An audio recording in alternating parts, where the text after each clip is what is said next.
ଆଜିର ଅଳ୍ପ ଗଳ୍ପ ବାତ୍ସଲ୍ୟ।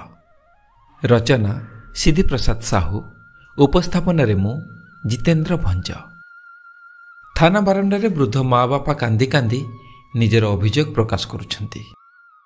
ନିଜର ଅଭିଯୋଗ ହେଉଛି ଏହି ବୟସରେ ନିଜର ଏକମାତ୍ର ପୁଅ ସେମାନଙ୍କୁ ଖାଇବାକୁ ନ ଦେଇ ଘରୁ ବାହାର କରିଦେଇଛି। ଅଭିଯୋଗ କରିସାରି ବୃଦ୍ଧ ବାପା ନିଜ ଗାମୁଛା କାନିରେ ବାନ୍ଧିଥିବା ଏକ 100 ଟଙ୍କିଆ ନୋଟକୁ କାଢ଼ି ଥାନାବାବୁଙ୍କ ହାତରେ ଧରାଇ ଦେଇ କହିଲେ, ଆଜ୍ଞା, ଶୀଘ୍ର ସେ ବାଳୁଙ୍ଗାକୁ ଆଣି ଏଠାରେ ସାବାଡ଼ କରନ୍ତୁ।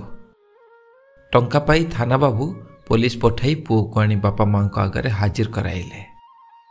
କାହିଁକି ବାପା ମାଙ୍କୁ ଖାଇବାକୁ ନ ଦେଇ ଘରୁ ବାହାର କରିଦେଇଛୁ ବୋଲି କହି ଥାନାବାବୁ ଢୋ କରି ପିଠିରେ ବାଡ଼ିଟିଏ କଷିଦେଲେ। ପ୍ରଥମ ବାଡ଼ିରେ ଓଃ କହି ଟିକିଏ ପୁଅ କାଠେଇ ଗଲା। ବାପା ମା ମନେ ମନେ କହୁଥାନ୍ତି, ପାଇଲୁ ଖା, ମାଇପ କଥାରେ ଆମକୁ ଖାଇବାକୁ ନ ଦେଇ ଘରୁ ତଣ୍ଟିଆ ଦେଇ ବାହାର କରିଦେଇଥିଲୁ ପରା, ପା ଫଳ ଏବେ ପା। ଯେମିତି ଦ୍ୱିତୀୟ ପାହାର ବସିଛି, ପୁଅ ବିକଳ ହୋଇ ରଡ଼ି ପକାଇଲା, ମରିଗଲି ଲୋ ମା।